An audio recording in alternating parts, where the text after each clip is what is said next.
Hi, everyone. It's your host, Dr. Janice Castro on Latine ADHD. I am so excited to share with y'all a little bit about myself as your host, as well as why did I start this Latine ADHD podcast and what my hopes are moving forward. So, a little bit about myself. I identify as a Latina.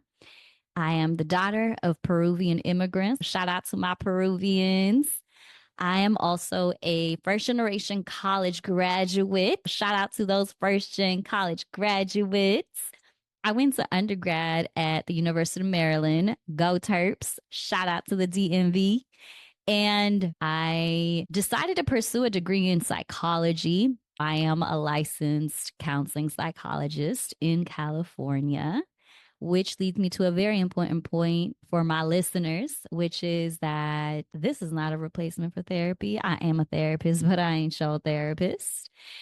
And so I was at the University of Maryland, which was a lot of white people. It is a predominantly white institution.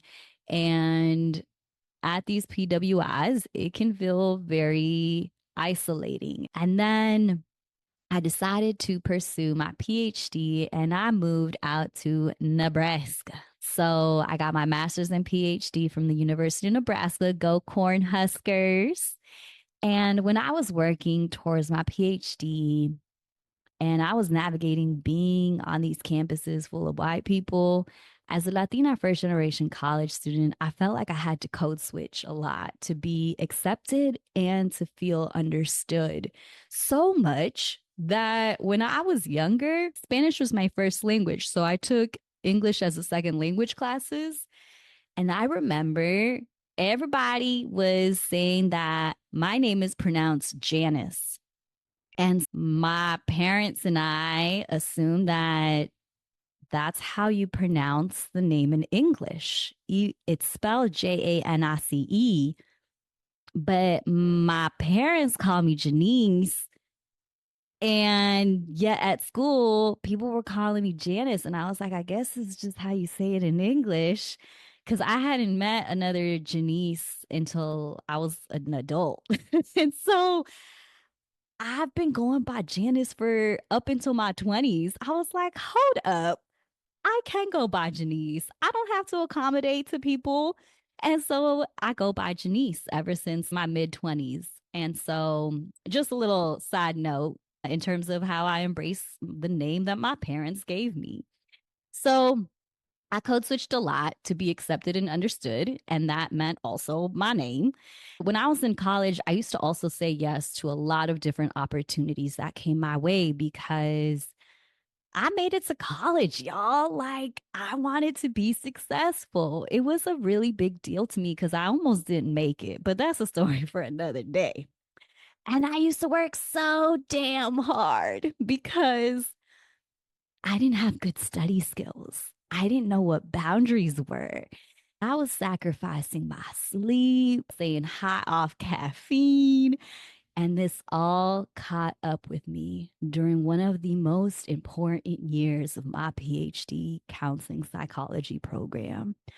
I moved from very cold, white, conservative Nebraska to sunny, progressive, diverse Southern California for a 12-month internship that quickly became very overwhelming.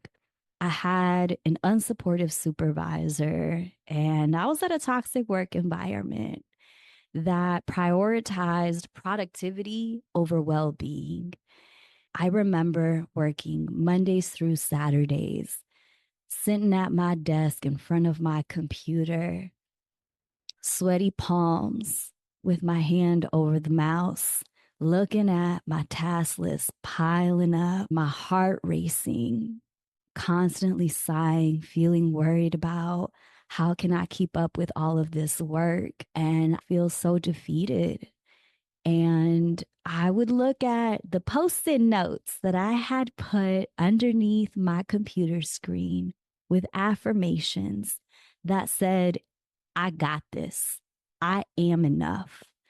But the affirmations weren't hitting anymore. It felt like they did nothing. And after 10 months at this internship of pushing through, I made the painful decision to withdraw from the internship.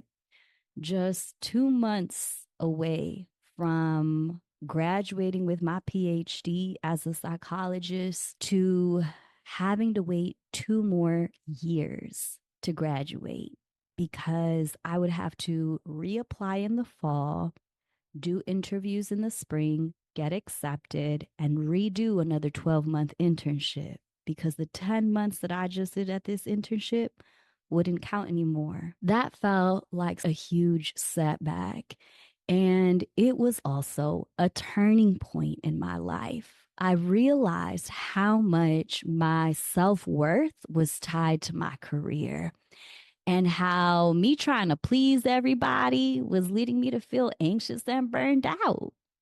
So I went to therapy, got on medication, and leaned into my community to be able to recover from the systemic trauma. I learned how important it is to set boundaries, take breaks as needed, practice self compassion, but not give up on my dream. After 13 years of college, today I am Doctora Janice Castro, a licensed psychologist. And those setbacks that I had navigating spaces that I knew weren't built for me have shaped who I am and how I serve others. I realized I wanted to create a business that allowed me to have the flexibility to put some creativity into the things that I do. And podcasting is one of them. My mission with JC Psychological Services, which I am the founder and owner, is to empower others, especially those with ADHD, to advocate for themselves and practice self compassion, set boundaries, and work smarter, not harder. Neurodivergent folks know all about what it means to persevere in a world that wasn't built for them, which is why I, as a neurotypical person, have so much empathy when I work with ADHDers and a very deep desire to help them foster self compassion as they navigate this invisible disability. The setbacks that we all experience as individuals, ADHD or not, are invitations to pause, reflect, and persevere. Advocating for your needs, setting boundaries, taking breaks. And if you feel like you've had a setback or you've failed, reaching out for help, for support.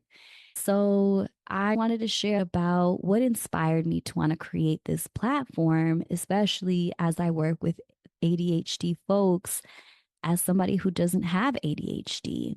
My hopes moving forward with this podcast is that I want to be able to use this as a platform to amplify those voices because I cannot speak for them. I can provide y'all some solo episodes where I talk about psychoeducation on ADHD, but I can't speak to the lived experience.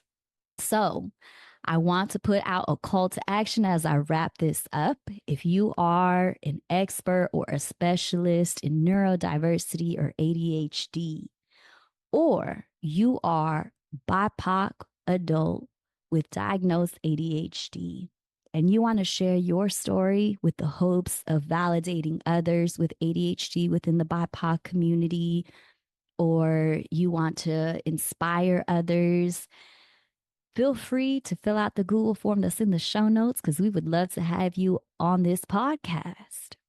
Now, I did open it up to BIPOC folks, recognizing that the podcast ain't BIPOC ADHD, it's Latina ADHD. And yet I decided to open it up to BIPOC folks because I recognize that when it comes to ADHD, often BIPOC folks, Latina, Black, Indigenous, people of color, are underdiagnosed and overlooked with an ADHD diagnosis. And so I believe that by creating this podcast, a platform to amplify those voices, we can understand about each other's different cultures and some of the differences that exist, but also what are some of the things that we have in common. I hope that y'all are inspired to want to join on the podcast, and you will hear both experts and personal stories. I'm excited to have y'all listen to this new season and more seasons to come in the future. Thank you so much for hearing about myself, why I created this podcast, and my hopes for it. Thank you so much and take care.